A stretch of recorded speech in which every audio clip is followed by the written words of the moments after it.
नमस्कार श्रोता। हम चाहते हैं कि अब हम प्रार्थना के कुछ भावात्मक भजन के विषय में अध्ययन करें और उन पर अपना ध्यान केंद्रित करें। वेद पाठशाला के अगले कक्षा में आपका स्वागत है।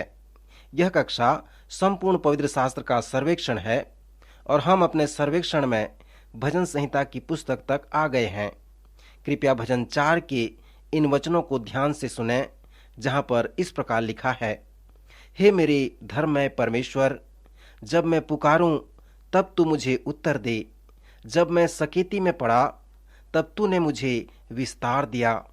मुझ पर अनुग्रह कर और मेरी प्रार्थना सुन ले। हे मनुष्यों के पुत्रों, कब तक मेरी महिमा के बदले अनादर होता रहेगा? तुम कब तक व्यर्थ बातों से प्रीति रखोगे और झूठी युक्ति की खोज में रहोगे? यह जान रखो कि यहोवा ने भक्त को अपने लिए अलग कर रखा है। जब मैं यहोवा को पुकारूंगा तब वह सुन लेगा। तूने मेरे मन में उससे कहीं अधिक आनंद भर दिया है, जो उनको अन्न और दाखमधु की बढ़ती से होता है। मैं शांति से लेट जाऊंगा और सो जाऊंगा, क्योंकि हे यहोवा, केवल तू ही मुझको एकांत में निश्चित रहने देता है। श्रोता मित्र, भजन 4 के ये सुंदर वचन हैं। जैसे हम इस भजन के वचन को पढ़ते हैं तो हम विभिन्न प्रकार के भजन में प्रवेश करते हैं। हमने धन्य पुरुष वाले भजन में अनेक भजनों का सर्वेक्षण किया और ये सीखा कि कैसे हम उनके समीप जा सकते हैं और कैसे हम उन धन्य पुरुष भजन को समझ सकते हैं, उनका व्याख्या कर सकते हैं। परंतु अब हम अलग प्रकार के भजन में आए हैं। ये प्रार्थना वाले भजन हैं। मित्र, मैंने पहले आपको बताया था कि कुछ समय भजनकार परमेश्वर के विषय में बातें करता है, जो स्तुति के भजन हैं, और कुछ समय वह मनुष्य से परमेश्वर के विषय में बातें करता है, जो उपदेश भजन कहलाता है। धन्य पुरुष वाले भजन प्रायः उपदेश भजन हैं और अधिकतर भजन जो हमारे पसंद के भजन हैं वो उपदेश या प्रचार संबंधित भजन हैं। परंतु तीसरे प्रकार का जो भजन है वो प्रार्थना भजन कहलाता है और प्रायः वे भावात्मक अनुभव के भजन कहलाते हैं। जब आप इस प्रार्थना वाले भजन में आएंगे, पवित्र शास्त्र में आप अपने आप को भावात्मक रूप से पाएंगे। कुछ भी भावात्मक परिस्थिति जिसका आप अनुभव करेंगे, यदि आप इस भजन को पढ़ेंगे तो आप अपने आप को भावात्मक रूप से देखने पाएंगे। आप ये देखने पाएंगे कि जो भावात्मक अनुभव भजनकार भजन में अनुभव करेगा, आप भी वैसा ही अनुभव करने पाएंगे। उदाहरण के लिए, भजनकार आपको उस भजन द्वारा आपके भावात्मक मार्ग को बताएगा और भजन के अंत में आप ये देखने पाएंगे कि भजनकार ने उस भावात्मक समस्या का कैसे हल किया है। मित्रवर, भजन 4 में दाऊद का जो भावात्मक परिस्थिति है वो एक प्रकार का दुख, विपत्ति या कष्ट का समय है। उसने प्रार्थना करके कहा, जब मैं सकेती में पड़ा तब तूने मुझे विस्तार दिया। इस भजन में दाऊद हमेशा कहता है कि परमेश्वर हमें बढ़ाता है, हमें विकसित करता है। वह हमारी क्षमता को बढ़ाते जाता है कि हम उसे जानें, उससे प्रेम रखें, उसकी आराधना करें, और जब हम सकेती में होकर चलें तो हम उसकी सेवा करें। यदि आप उस वचन के प्रथम 2 अक्षरों को देखेंगे तो आप उस सकेती के परिभाषा को जानने पाएंगे। आज हम इसे दबाव, विपत्ति और कष्ट कहते हैं, जो हमारे दैनिक जीवन में उपयोग होते रहता है। सो भजनकार दाऊद इस वचन को भजन 4 में भावात्मक रूप से वर्णन करता है। वह कष्ट, वह विपत्ति में पड़ा है, वह विपत्ति और दबाव के अधीन में है। ऐसा लगता है कि वह अपने भावात्मक स्थिति के कारण सोने नहीं पा रहा है। दाऊद यहाँ पर हमें बताता है कि इस दोनों जुड़े हुए पाप के लिए क्या करना चाहिए। सर्वप्रथम आप इस भजन के साहित्यिक रूप को देखें। वह कहता है, हे मेरे धर्ममय परमेश्वर, जब मैं पुकारूं तब तू मुझे उत्तर दे। यहाँ पर दाऊद मनुष्य के विषय में परमेश्वर से बातें कर रहा है और वो मनुष्य स्वयं दाऊद है। और जैसे दाऊद ने प्रार्थना किया, परमेश्वर उसकी प्रार्थना को सुना। श्रोता, आप इसे मध्यरात्रि में होते हुए देख सकते हैं। अंत में दाऊद इस निष्कर्ष में आकर कहता है कि प्रार्थना परमेश्वर के साथ बातें करना है। यदि आप एक अच्छे वार्तालाप करने वाले हैं तो आप ये जानने पाएंगे कि वार्तालाप का मुख्य व महत्वपूर्ण भाग ये नहीं है कि आप क्या बातें कर रहे हैं, परंतु वो ये है कि दूसरा व्यक्ति क्या बात कर रहा है। जब लोग कहें कि मुझे आपसे बातें करना अच्छा लगता है, तो सचमुच में आप एक अच्छे वार्तालाप करने वाले हैं। प्रायः उनका मतलब ये होता है कि आप एक अच्छे श्रोता हैं। एक अच्छा श्रोता एक अच्छा वार्तालाप करने वाला बन सकता है। सो यदि प्रार्थना परमेश्वर के साथ बातें करना है, तो प्रार्थना के दो आयाम हैं। जब आप परमेश्वर से बातें करते हैं तो परमेश्वर उसे सुनता है, परंतु परमेश्वर से बातें करने का जो अगली आयाम है वो ये है कि परमेश्वर आपसे बातें करता है। मित्र, जब हम प्रार्थना वाले अनेक भजनों को देखेंगे तो हर एक भजन के दो आयाम हैं, अर्थात भजनकार परमेश्वर से कुछ बातें करता है, तब परमेश्वर भजनकार से बातें करता है या उसके बात का उत्तर देता है। आप उसमें यह भी देख सकते हैं कि वह परमेश्वर से उत्तर पाने के लिए कितना समय तक धीरज धरे रहता है और परमेश्वर कब उसे उत्तर देता है। इस भजन में दाऊद अपनी समस्या को, अपने दुख व परेशानी को परमेश्वर से बता रहा है और परमेश्वर उसका प्रत्युत्तर देते हुए उसे प्रकाशन दे रहे हैं। फिर हम सुनते हैं जहां दाऊद इस प्रकार कहता है, यह जान रखो कि यहोवा ने भक्त को अपने लिए अलग कर रखा है। जब मैं यहोवा को पुकारूंगा तब वह सुन लेगा। कांपते रहो और पाप मत करो। किसी भी समय जब आपके प्रार्थना का उत्तर आपको मिल जाएगा तो आप फिर वह व्यक्ति नहीं होंगे, आप में कुछ बदलाहट होगी। आप प्रार्थना के उत्तर पाने को समझेंगे। अपने परमेश्वर को पुकारा और परमेश्वर ने आपको सुना। मित्र, इसका मतलब क्या है? इसका मतलब यह है कि परमेश्वर को आपके प्रार्थना में रुचि है। उसने सुना है और उत्तर भी दिया है। एक बार मेरे जीवन में बड़ी आशीष मिली। मुझे पैसों की कुछ आवश्यकता थी और मैंने परमेश्वर से प्रार्थना करना प्रारंभ किया। परमेश्वर ने मेरी प्रार्थना सुनी। परमेश्वर के एक जन ने मुझे $15 का चेक भेज दिया। मित्र, उस चेक ने मुझसे यह प्रमाणित कर दिया कि एक परमेश्वर है जो प्रार्थनाओं को सुनता है। इसलिए दाऊद कहा है, कांपते रहो और पाप मत करो।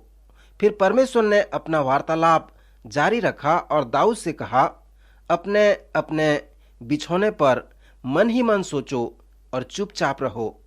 श्रोता, यहाँ आप अवलोकन करें जहाँ पर पवित्र शास्त्र कहता है चुपचाप रहो, अर्थात चुपचाप रहो और ये जानो कि मैं ही परमेश्वर यहोवा हूँ। इसी बात को हम भजन 46 में भी पढ़ते हैं और भजन 4 में भी परमेश्वर दाऊद से कहता है चुपचाप रह। दूसरे शब्दों में शांत रह और मेरी सुन। और फिर वो कहता है अपने बिछौने पर मन ही मन सोचता रह। श्रोता, आप क्या इसके अर्थ को जानते हैं? इसका अर्थ यह है कि अपने आप से बातें करना। क्या आप सोचते हैं कि जो लोग अपने आप से बातें करते हैं वे पागल प्रवृत्ति के लोग हैं? मैं नहीं सोचता कि वो पागल कहलाते हैं। किसी ने कहा है कि जब मैं अपने आप से बातें करता हूं तो मैं एक बुद्धिमान से, एक समझदार से बातें करता हूं, उसके साथ और उसके विषय में बातें करता हूं और इस प्रकार मैं अपने आप से बातें करते रहता हूं।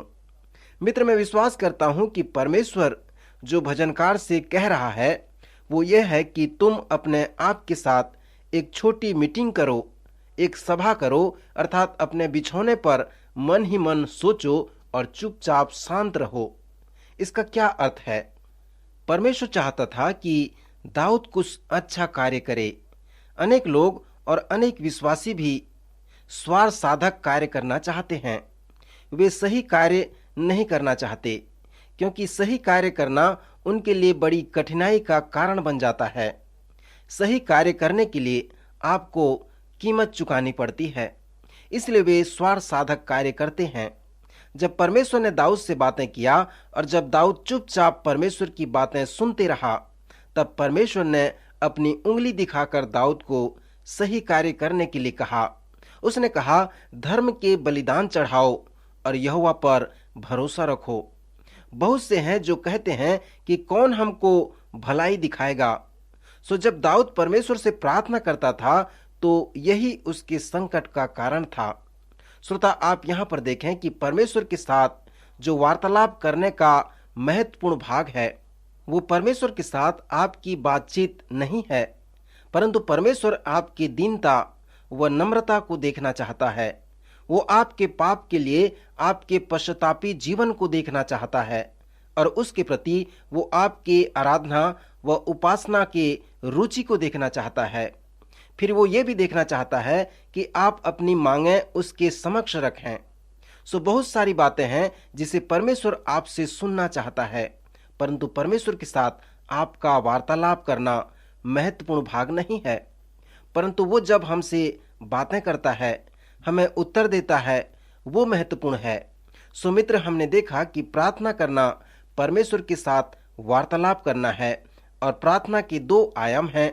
इस प्रकार जब दाऊद अपने समस्या को परमेश्वर के समक्ष रखा, परमेश्वर ने उसे धर्म का बलिदान चढ़ाने के लिए कह दिया और उस भरोसा रखने के लिए उसे कह दिया। उसने ये भी कहा कि ये धर्म का बलिदान जो तू चढ़ाने वाला है, उसे तू मेरी महिमा के लिए चढ़ाएगा, क्योंकि तू मुझसे प्रेम रखता है। और बहुत से लोग हैं जो तेरे चारों ओर हैं, जो कहते हैं कि कौन हमको भलाई दिखाएगा। मित्र, आप इस वार्तालाप को जिसे दाऊद ने परमेश्वर के साथ किया था, उसे अपने जीवन में लागू करें। आज आप और मैं भी अनेक लोगों के चारों ओर अर्थात ढोंगी व पाखंडी लोगों के मध्य घिरे हुए हैं। कोई भी धर्म का बलिदान नहीं चढ़ा रहा है, कोई भी उचित कार्य नहीं कर रहा है। सब लोग अपने स्वार्थ में पड़े हैं, कोई भी परमेश्वर पर भरोसा नहीं रखता है। सो दाऊद उस समस्या को इस चौथे भजन में प्रस्तुत करता है। श्रोता मित्र, यदि आप दाऊद की तरह दुख व कष्ट व सकेती में पड़े हैं, यदि आपको नींद नहीं आ रही है, तो ये भजन 4 आपको उस भावात्मक जीवन से बाहर आने का मार्ग बताए। यदि आपके पास पवित्र शास्त्र है तो कृपया भजन 55 को निकाल लें और इस भजन से यदि आप दाऊद के भावात्मक स्थिति का पता लगा सकते हैं तो अवश्य देखें, जहां पर भजनकार इस प्रकार कहता है, हे परमेश्वर, मेरी प्रार्थना की ओर कान लगा और मेरी गिड़गिड़ाहट से मुंह न मोड़। मेरी ओर ध्यान देकर मुझे उत्तर दे।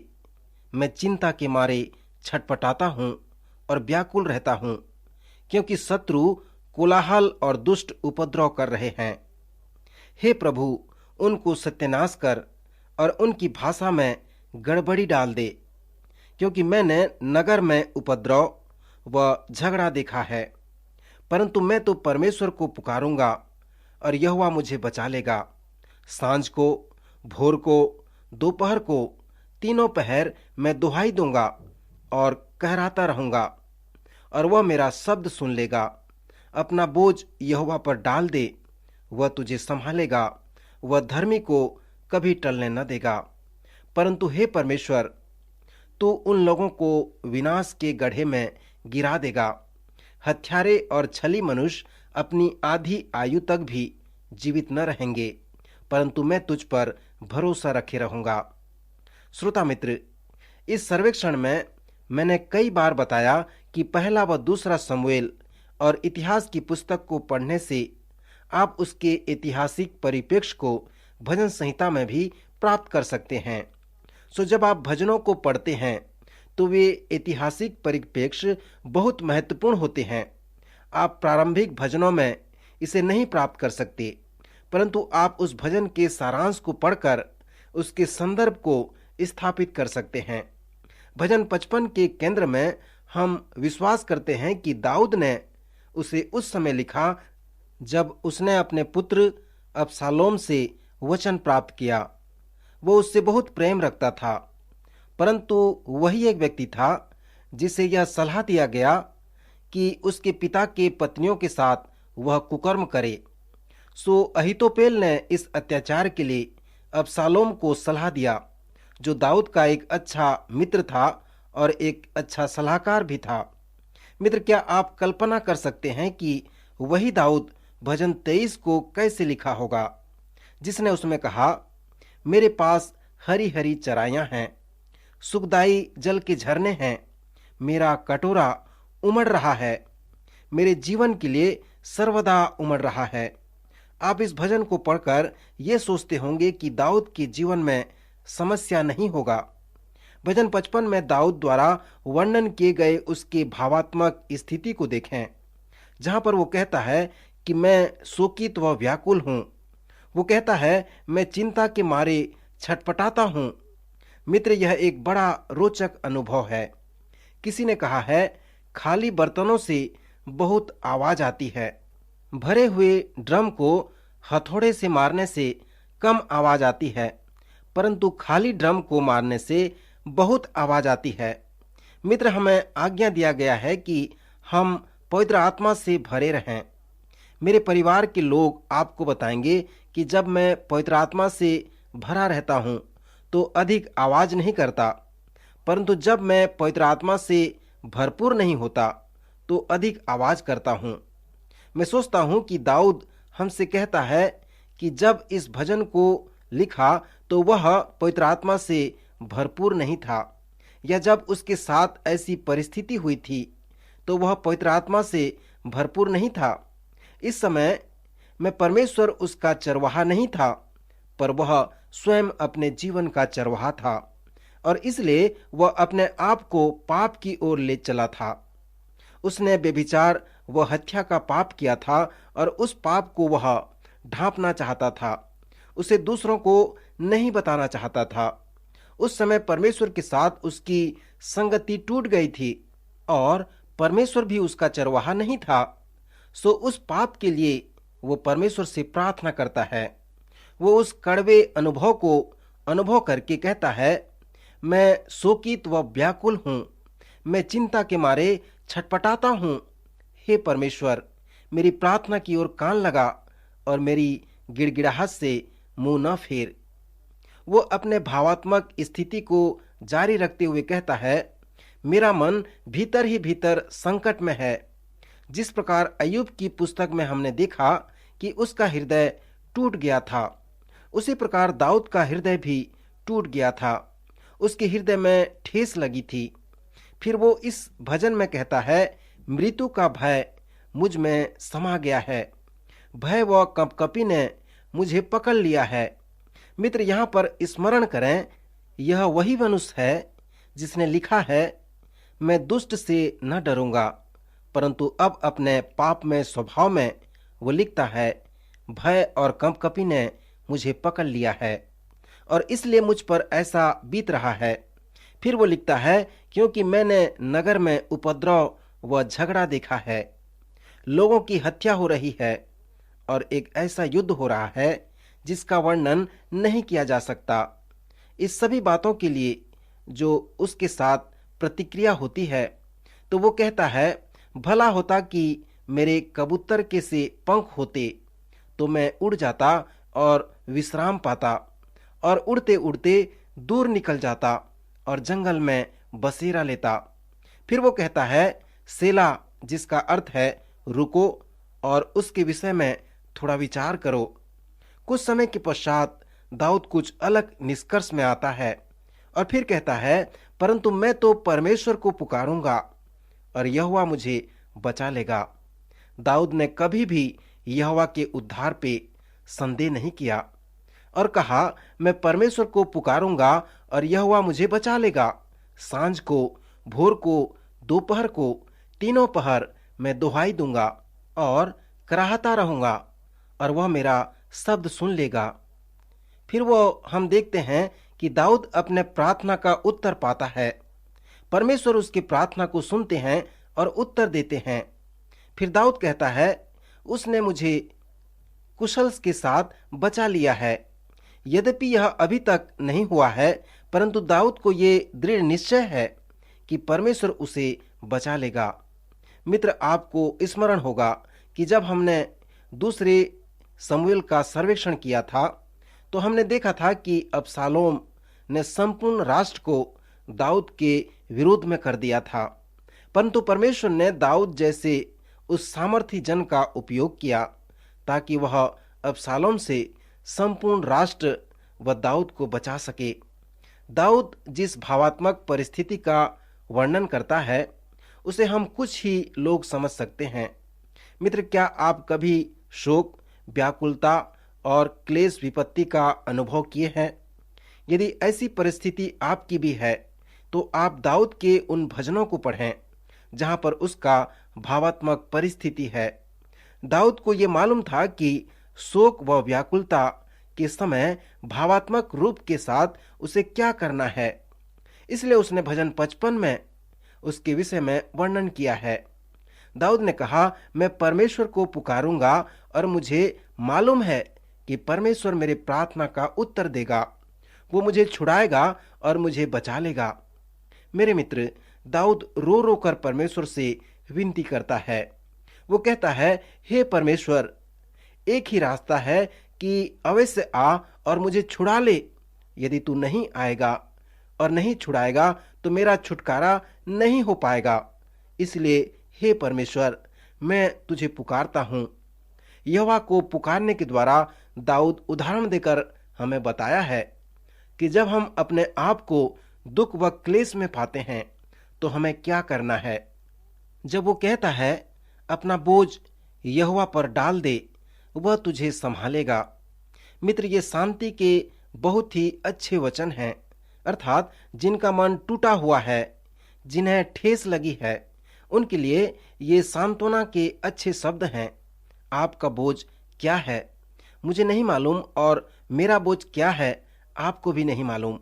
यदि हम एक स्थान पर पास पास भी बैठे हैं, फिर भी हमारे मन व हृदय में क्या बीतते रहता है, हम एक दूसरे के मन का बोझ नहीं जान सकते। हम सबों के पास बोझ है, किसी किसी के पास तो भारी बोझ है। यद्यपि हम इसे इस समय अनुभव नहीं कर पा रहे हैं, फिर भी जब समय आएगा तो हम अवश्य इसका अनुभव करने पाएंगे। सुमित्र, जब आप संकट व भय में होते हैं, भजन 55 को खोलें और वो कुछ भी हो, अपना सारा बोझ यहोवा पर डाल दें, वो आपको संभालेगा। दाऊद ने ऐसा ही किया और वह हमें इस भजन 55 के द्वारा सलाह देकर कह रहा है कि हम भी वैसा ही करें। फिर उस आंधी के उद्गम का वर्णन इस भजन के मध्य में किया गया है, अर्थात जो मेरी नामधराई करता है वह शत्रु नहीं था, नहीं तो उसको सह लेता।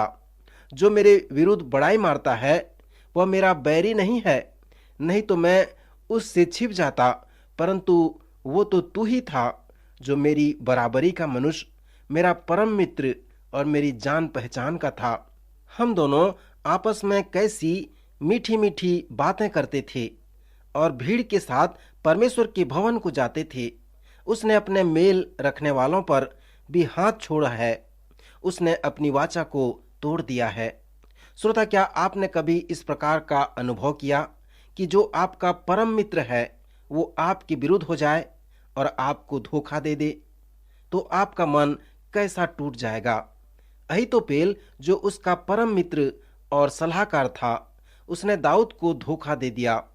मित्र, भजन 55 में दाऊद जिस संदेश को देना चाहता है वो किसी के ऊपर दोष लगाना नहीं चाहता। सो दाऊद जब अपने दुख, क्लेश व भय के विषय में बता रहा है तो वह कोई दोष लगाने का खेल नहीं खेल रहा है, परंतु इस भजन में वो हमसे कहता है कि ऐसे दुख व क्लेश के समय में हमें क्या करना है। उसके कहने का तात्पर्य यह है कि कुछ भी हो, उस समस्या को हमें परमेश्वर तक लेकर आना है।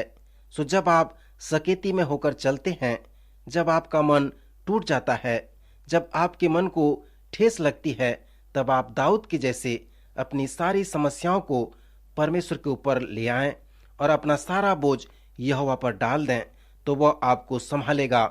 पहला बोझ जिसे हमें यहोवा पर डालना है वो हमारे पाप का बोझ है, यदि इस बोझ को हम यहोवा पर डाल देते हैं तो वो हमारे पापों को क्षमा करता है और हमारी सहायता करता है। प्रभु इन वचनों द्वारा आपको आशीष दे।